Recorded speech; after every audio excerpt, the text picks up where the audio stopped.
How's everybody doing? Good. Well, new week, a new opponent. So getting ready to start practicing and preparing for UT San Antonio. Well into preparations on them, and very impressed with a team that we thought would be pretty good coming into the season. You look at them on film, veteran football team. Mostly seniors and the two deep across the board. Seventh-year quarterback, Frank Harris, and got a chance to meet him this summer. Very impressive young man. Just kind of a guy that charismatic. Carries himself really well. I would imagine probably really a positive leader there in that locker room. Got a chance to know Coach Traylor over the last year or so, and just a solid guy and a really good football coach. So great challenge down there in San Antonio. They have a very passionate fan base. It'll be a loud atmosphere in the dome down there, and a tremendous challenge for our roster. So the kids are motivated to get back on the winning track and motivated to get down there and compete at a high level. Obviously disappointed in the outcome of the game Saturday, and just a very close game that we just did not make the plays when we had the opportunities in order to get the win. But the players are motivated to get that corrected, and so are the coaches. So we'll be back at it this afternoon. Questions? Coach, you talked about the guys pressing and trying so hard to do well. Is this a chance maybe to get away from everything and maybe just take a deep breath, relax? You're on the road like the old Lou Holtz commercials, or on the road and just go after it. Well, hopefully, the thing I really want to see the kids do, and it was my message to the coaching staff this morning, is just stay true to who we want to be, stay true to who I know the kids want to be. Do things the right way, prepare the right way. And we want to go down there and play the way all of us expect the Pirates to play. And it's going to be a very physical ball game. It's going to be two teams that play really hard. Obviously, we've got to do some better things execution-wise. So we're going to do a great job this week preparing the kids for that. But the big thing for the players, I just want them to go out there and play the game the way we know we want to play it. Coach, 2 days to review the Charlotte game. What did you see on film offensively that kind of led to some of the inconsistencies, the struggles? Well, I mean, it's not just necessarily one thing. I mean, at times we had some positive plays and we had some things that we did well. I think probably the biggest thing that keeps biting us is consistency. I do think that they are a very good defensive football team. I said that last week when we were sitting here, in our press conference. I think they've got great talent. I think they play their scheme very well, and they've done that all year against a really tough schedule. So, those are the kinds of teams we've got to execute really well against, and having a positive play on first down and then, not doing a great job execution-wise on second down, putting you in the third and long, that's the consistency I'm talking about. And so we've got to, whether you're talking about the offensive line, the quarterbacks, the receivers, whomever you're talking about, we've got to be more consistent with our execution play in and play out in order to drive the football.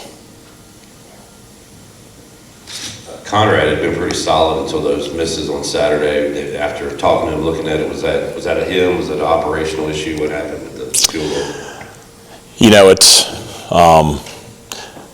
the issue was his plant foot. I mean, and follow through, and just off just a little bit. I do think that that's something he'll learn from. Whether it's the first kick or the second kick. I have a lot of confidence in him. He has created that confidence by his performance day in and day out in practice and in ball games. I think he has tremendous talent. I would not hesitate to trot him out there in any situation this week. So I think he's a competitor. And that's the thing I really like about him is he gets motivated. He doesn't get in his head. He gets motivated, to perform well, and takes a lot of pride in that for the team. So I expect him to learn from that those 2 kicks and to go out and do a great job this week and be ready to go on Saturday. Coach Harris is very mobile as the quarterback was last week. What do you think your defense did well stopping his mobility, and what do you think they need to improve on into this week? He is very mobile. Obviously Jones was a dynamic athlete last week. I think we'll see some things maybe that we saw last week. I don't think we'll see everything that we saw last week. They certainly run their scheme very well. San Antonio does. The big thing I think from him is you're facing a guy that you think about. This is his 7th year of college football, and he's battled through a lot of adversity. He's had a couple of years of pretty significant injuries. Then he's had, he's on probably his 3rd straight year of being highly successful. He missed a little bit of time this year injury-wise, but my point is he's seen a lot. And has tremendous experience. And when you're facing a quarterback like that, their decision-making, when you're this kind of player, your decision-making is really good. He sees the game at a slower pace than a younger quarterback does, and so his experience is going to be a major factor. So I do think that we're going to have to do a great job defending some of the RPO stuff. I think we're going to have to do a great job of defending him, both throwing it and running it. So I think that some of the things that we struggled with Saturday, we spent time Sunday night. It wasn't like we hadn't seen it before, but it was, we weren't as disciplined as we needed to be to shut it down. And so we spent some time Sunday night, working against that stuff, because if I'm Coach Traylor, I'm going to incorporate a few of those things into my game plan this week. And so we expect to see a few things and trying to prepare for that this week. Coach, you get into these latter days of the season, kind of the dog days, so to speak. Most coaches go to a lot of youth to try and get some good on one of the sides of the ball. Could we see that this week with some Sam Dankin on defense or maybe some Brock Spalding more on offense? I think you get to this point in the year, you're playing a lot of guys, and certainly Sam and Brock have played at certain points throughout the year, and those guys are guys that we're certainly depending on for the future. So I think you could see those guys at certain times and more as the season winds on. I think that you start getting bumps and bruises.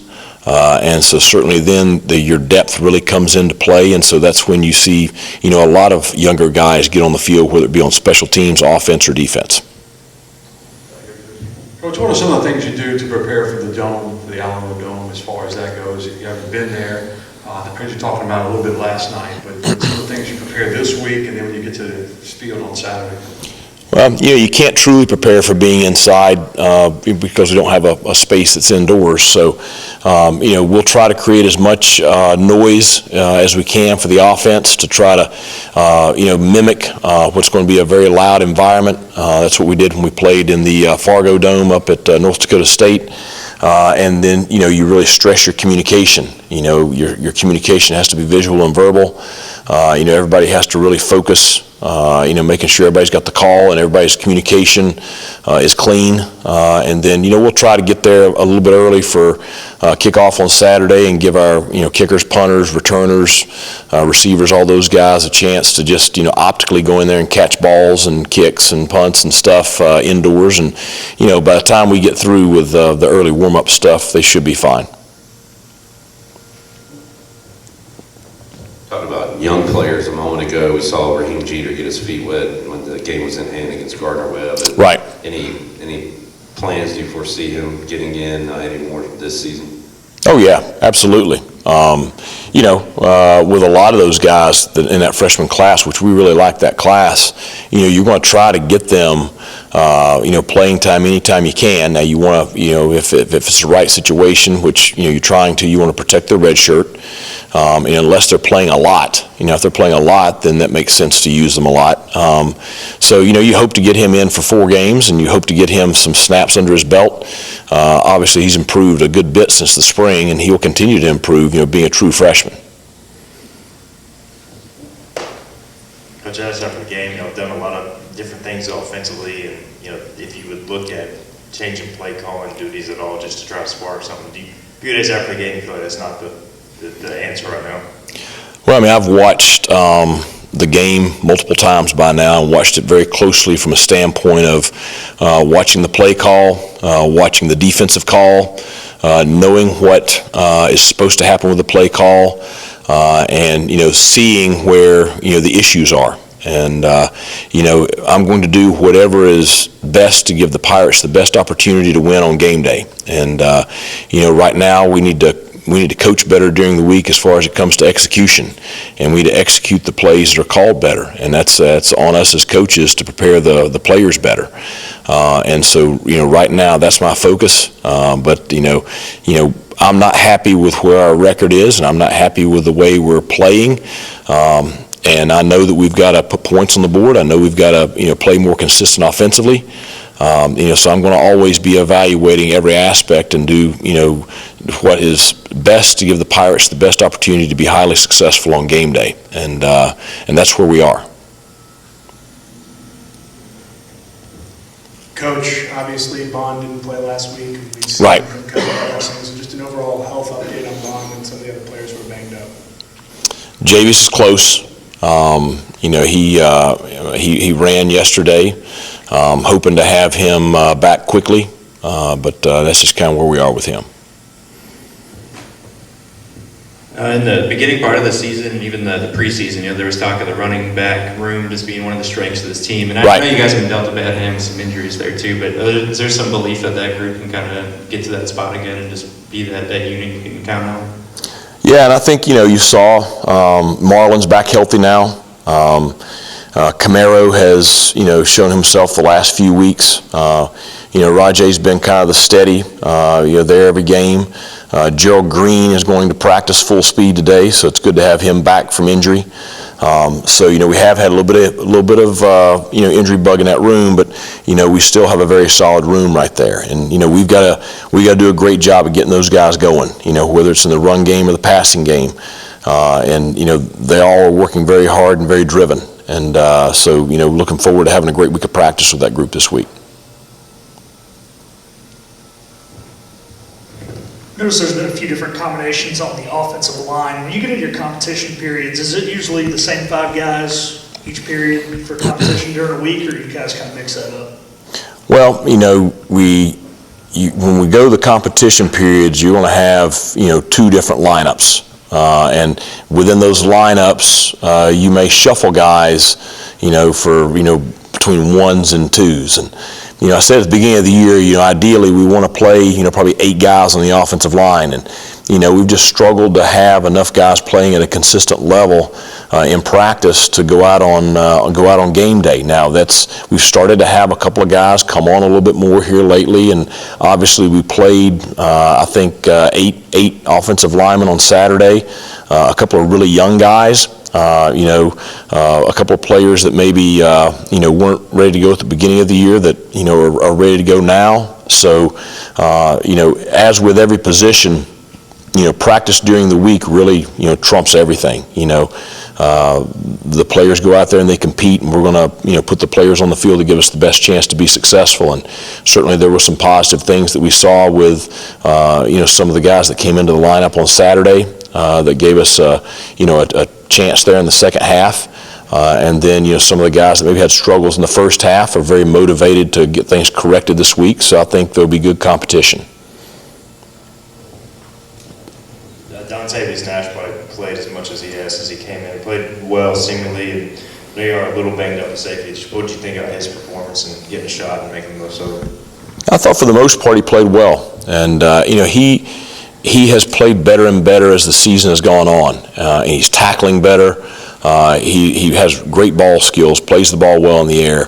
So I thought he did a solid job on Saturday, and I thought Julius had one of his best games of the year, and Julius has played pretty well for the bulk of the season. I mean, I think he's the one that's played better and better, and is playing at a pretty high level right now. So was fairly pleased with our safety play on Saturday. Coach, guy not maybe by the numbers, but that just kind of said flash into my video was Chad Stevens. He's really been a force up front for the last few weeks. Can you just touch on his play and what he brings for you guys? I think Chad's having a very solid year. He leads us in tackles for a loss. Chad has the ability to be very disruptive, and I think when Chad is playing disciplined and really playing within the scheme, he can be highly disruptive, and that's the big challenge for him is to keep play discipline within the scheme, because with his hat speed and how quick he is getting off the ball, and he's a tough, hard-nosed kid and plays very, very hard.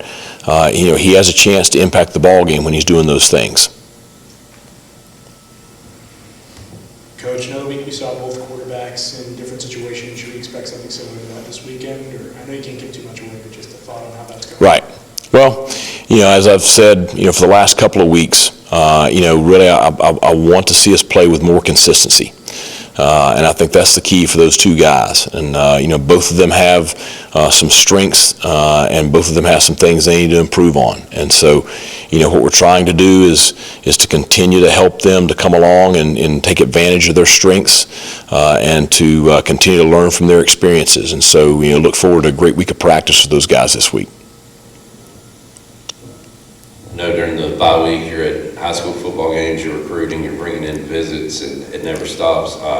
How tough is it during a season when you're not winning? You can always go back to past success, obviously, but what are those conversations like in recruiting in seasons like this? Well, we continue to talk to recruits about the things that we sell in East Carolina University, and the first thing is the passionate fan base that we have, and we're very fortunate.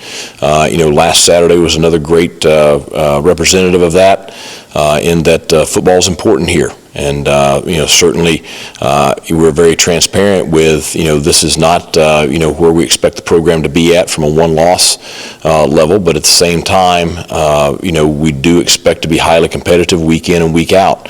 The thing is, most of these recruits have been here the past couple of years. Most of them we've been recruiting for a while, so they've seen the postseason play, they've seen winning at a high level, and they know what potential here there is at East Carolina. So, those are the things that we really hang our hat on. Is what traditionally, through over time, East Carolina has been. Any other questions for Coach? Thank you, Coach. Thanks a lot.